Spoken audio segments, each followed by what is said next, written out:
Sa mga liblib na baryo sa Thailand, may isang nilalang na kinakatakutan hanggang ngayon. Tinatawag siyang Kraso. Sa araw, mukha siyang ordinaryong babae. Tahimik, mabait, walang halatang kakaiba. Ngunit pagsapit ng gabi, nagbabago ang lahat. Nahihiwalay ang kanyang ulo mula sa katawan. At kasabay nitong lumilipad ang mga naglalawitang lamang loob, bituka, atay, baga, at minsan puso na kumikislap at dumudugo habang lumulutang sa ere. Sinasabi ng mga matatanda na mapapansin mong malapit siya kapag naririnig mo na ang kakaibang tunog, parang basang laman na hinihila pababa ng lupa. Kasabay nito, may maririnig kang mahinang iyak ng babae, nakakapanindig balahibo, mahaba at parang may hinahanap. Sa kanyang paglipad, tinutunton niya ang amoy ng dugo. Kumakain siya ng laman ng tao, bangkay, hayop, at higit sa lahat, inunan ng mga bagong panganak.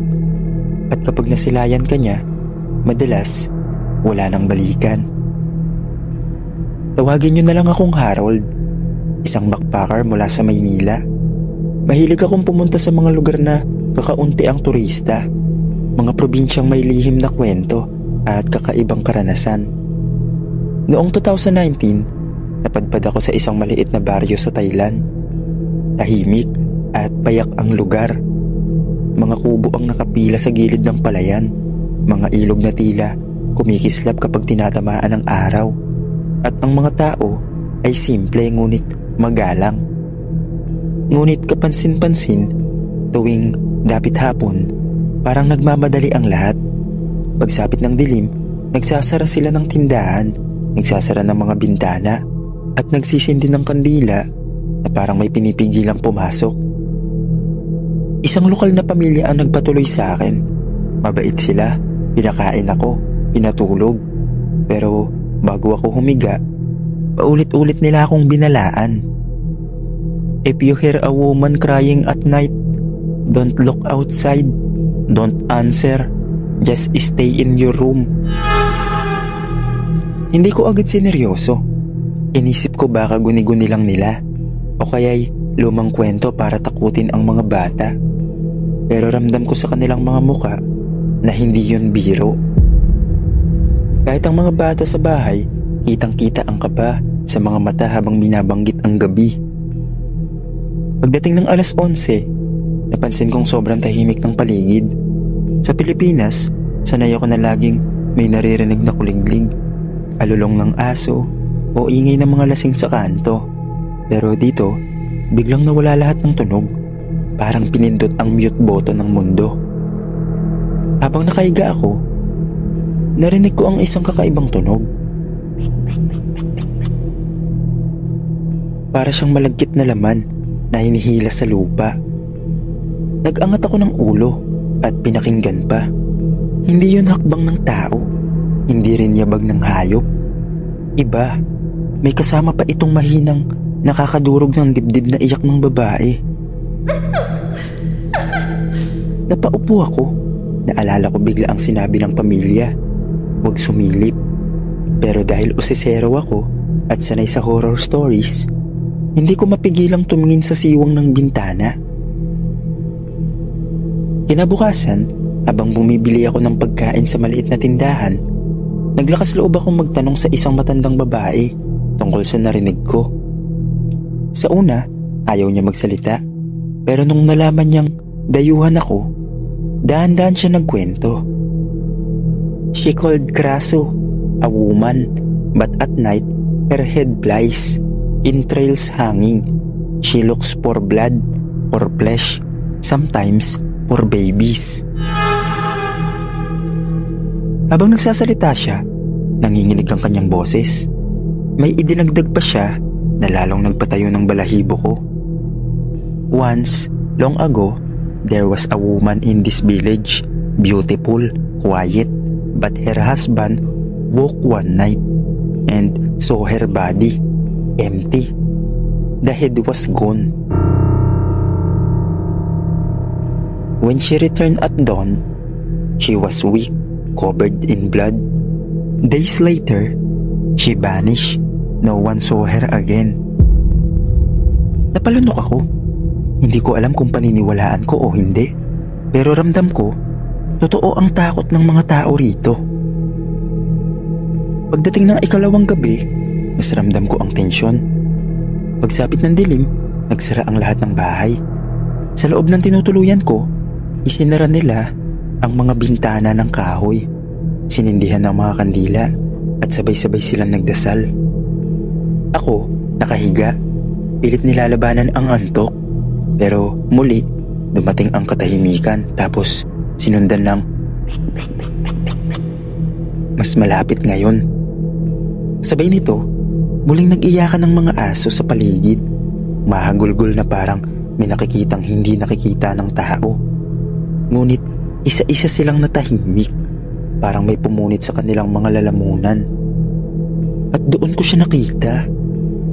Sa siwang ng bintana, dahan-dahang dumaan ang isang nilalang na hindi ko maisip na posible. Isang babaeng ulo na lumilipad. Mahaba ang buhok, nakalawit ang mga bituka at atay na kumikislap sa ilalim ng buwan. Ang dugo ay tumutulo habang umiindayog ang kanyang laman loob. Tumigil siya mismo sa tapat ng bintana ko. Hindi ako makahinga. Pakiramdam ko, naririnig niya ang tibok ng puso ko. Sa labas, isang pulgada lang ang pagitan namin. Nakalutang ang isang nilalang na hindi ko kayang ipaliwanag. Ang ulo ng babae ay lumilipad. Ang mahabang buhok ay humahampas sa hangin. Ang mga bituka ay nakalawit, basa at kumikislap sa ilalim ng liwanag ng buwan. Ang bawat ay galing sa laman loob na dumadampi sa kahoy ng bahay habang umiindayog. Ang mga mata niya dumilat at direkta itong tumingin sa akin.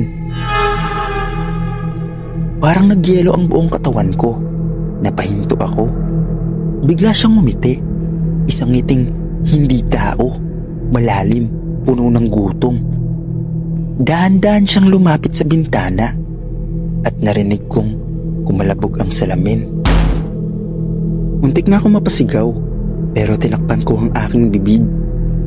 Ramdam ko na kung huminga ako ng malakas, maririnig niya ako.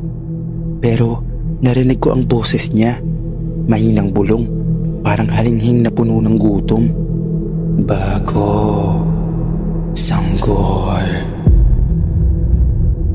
Napatingin ako sa kabilang silid. Naroon ang isang buntis na anak ng pamilyang tinuluyan ko. Biglang nanindig ang balahibo ko. Hindi ako ang hinahanap niya, kundi ang sanggol sa sinapupunan. Sa isang iglap, marahas niyang binangga ang bintana. Nasira ang kahoy at pumasok ang malamig na hangin. Halos mapatid ang hininga ko sa kaba. Nagmamadali akong umatras pero nadapa ako sa sahig. Pag-angat ng ulo ko, nakita kong nakapasok na siya. Ulo lang, pero lumulutang sa ere ang mga bituka at dahan-dahang lumalapit sa akin na parabang mga ahas na handang gumapos. Itinaas ko ang isang upuan at hinampas sa kanya. Sumirit ang dugo mula sa isa sa mga nakalawit niyang laman, pero imbis na masaktan, lalo lang siyang nagalit. Nagmadali akong tumakbo papunta sa kabilang silid. Naroon ang pamilya, nanginginig, nakayakap sa buntis. "Hide! Hide!" sigaw ko. Agad nilang isinara ang pinto, pero bago pa man namin maisara ng maayos, naramdaman namin ang pagbangga ng kraso. At ang mga bituka niya'y pumapasok sa maliit na siwang ng pinto. Pilit na inaabot ang bata. Ang amoy ay nakakasulasok, halo ng bulok na dugo at nabubulok na laman. Sinubukan kong itulak pabalik ang mga bituka gamit ang isang kahoy na nasa sahig. Pero dumidikit ito, parang may sariling buhay, umiikot at gustong puluputan ang braso ko. "Harold!" sigaw ng matandang lalaki. "Get the bamboo there, faster!" Nakita ko sa gilid ng silid ang kumpol ng tuyong kawayan na nakasabit. Kinuha ko ito at At sa lakas ng kaba at desperasyon, itinuhog ko ito sa mga bituka. Agad itong napasigaw, isang malakas at matinis na hiyaw na halos pumutok ang tenga ko. Kung mawala siya, lumipad pa itaas at kumalat ang dugo sa dingding. Pero hindi siya tuluyang nawala. Naroon pa rin siya sa labas, umiikot sa bubong, parang mabangis na uwak na naghihintay ng tamang sandali para bumaba muli. Ang mga kandila sa silid ay isa-isang namatay at binalot kami ng dilim. Tanging tunog na lang ng pag-iyak ng kraso at ang tibok ng puso ko ang naririnig ko. At bago matapos ang gabi, muli siyang bumaba. Nagtalokbong kami ng kumot, habang sa labas ay maririnig pa rin ang tinis ng iyak ng kraso. Paulit-ulit siyang umiikot sa paligid ng bahay, kumakalabog ang bubong at paminsan-minsan ay maririnig ang ng kanyang mga bituka na dumadampi sa dingding. Nanginginig ako habang hawak ang kawayan na kanina'y ginamit ko laban sa kanya. Ang bawat segundo ay parang oras at ang bawat tibok ng puso ko'y halos sumabog sa dibdib. Ngunit paglipas ng ilang minuto, unti-unting humina ang ingay. Naglaho ang pag-iyak. Wala nang bumabangga sa bubong. Wala nang dumadaan sa bintana. Tila ba dumating na ang umaga? Dahan-dahan akong lumabas sa silid. Sa labas, ramdam ko ang malamig na hangin ng madaling araw. Sa may palayan, nakita ko ang mapusyaw na sinag ng araw na bumubungad. At doon ko napagtanto, umalis na ang halimaw. Nang ganap ng sumikat ang araw, bumalik na sa normal ang paligid. Naririnig ko ulit ang mga ibon, ang mga aso, at ang paghihim ng hangin. Pero sa dingding ng bahay, nananatili ang mga bakas ng dugo at sa sahig may mga marka ng bituka na naiwan. Hindi yun panaginip. Totoo ang lahat. Tahimik ang pamilya. Walang gustong magsalita tungkol sa nangyari. Alam nilang wala ring maniniwala at mas mabuting magpatuloy na lang sa kanilang buhay. Pagkatapos ng ilang araw, nagpasya akong lumipat at iwan ang baryo. Hindi ko na kayang manatili pa roon. Hindi ko na kayang muling makita ang mga bakas ng gabi. Habang nakasakay ako sa bus, paulit-ulit kong iniisip ang mga nakita ko. Ang mata ng kraso na tumitig sa akin. Ang amoy ng dugo. Ang tunog ng pero pilit kong isinantabi. Sabi ko sa sarili ko, nakaligtas ako at mas mabuti nang kalimutan ng lahat. Hanggang ngayon, hindi ko na binabanggit ang nangyari. Hindi ko rin sinasabi sa mga kaibigan ko, para bang isang bangungot lang na dapat kalimutan. Hanggang dito na lang po, Sir Dave. Maraming salamat po.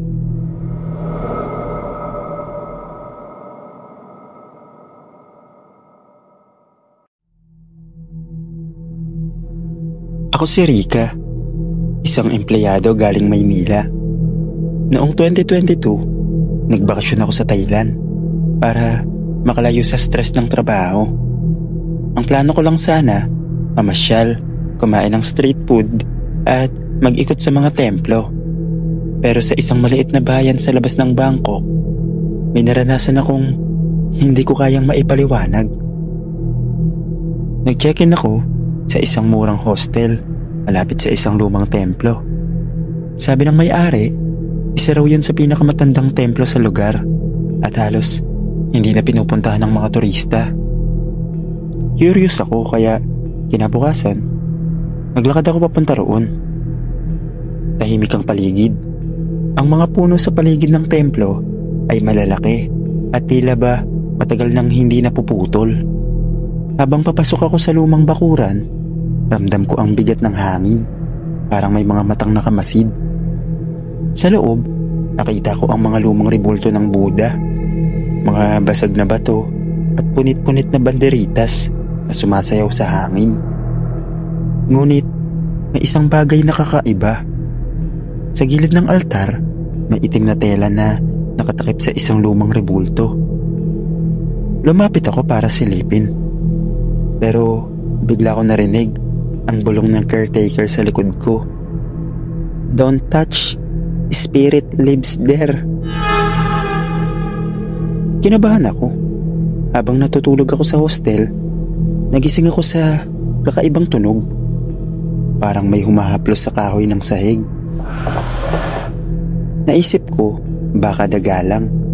Pero nang bumangon ako, nakita ko sa salamin ng kwarto ang refleksyon ng isang babae. Maputla ang balat, duguan ang mga mata, at nakasuot ng lumang kasuotang tie. Nakatingin siya diretso sa akin, kahit wala naman talagang tao sa likod ko. Napatakbo ako palabas ng kwarto, pero sa pasilyo, naroon ulit siya. Ngumiti siya, hindi ngiti ng tao, kundi ngiti na parang hinahatak ang kaluluwa ko. Biglang lumamig ang paligid. Ang ilaw sa pasilyo ay nagkislapan, at bawat pagdilim, papalapit siya ng papalapit. Pagka-flicker, 3 metro na lang siya. Nag-flicker ulit, 1 metro na lang. Hanggang sa nasa harap ko na siya at inilapit ang kanyang bibig sa tenga ko. Bumulong siya sa salitang hindi ko maintindihan. Parang lumang Thai chant, ngunit ang boses niya ay parang dumadagongdong sa loob ng ulo ko. Sa takot, napasigaw ako at nagdasal ng buong lakas. Sinambit ko kahit anong dasal na maalala ko. At doon, bigla naglaho ang presensya niya. Naiwan akong hinihingal, pawis na pawis at nanginginig. Kinabukasan, agad ako nagpaalam sa may-ari ng hostel. Hindi ko na kinayang magtagal doon. Sabi niya, may ilang turista na rin daw ang nakaranas ng ganong aparisyon. Ang babaeng nakita ko raw ay isang lumang alagad ng templo na namatay at hindi matahimik. Nanatili ang kaluluwa niya sa paligid. Umuwi ako sa Bangkok at matapos ang ilang araw, bumalik na rin sa Pilipinas. Sinubukan kong kalimutan ang lahat, pero minsan tuwing gabi, nananaginip ako ng babaeng nakasuot ng lumang kasuotan. Nakatingin lang siya sa akin at tahimik na nakangiti. Hanggang ngayon, pinipilit kong sabihin sa sarili ko na bahagi lang yun ng pagod at imahinasyon. Pero sa kaibuturan ko, alam kong totoo ang lahat ng nakita ko. Hanggang dito na lang po, Sir Dave. Maraming salamat po.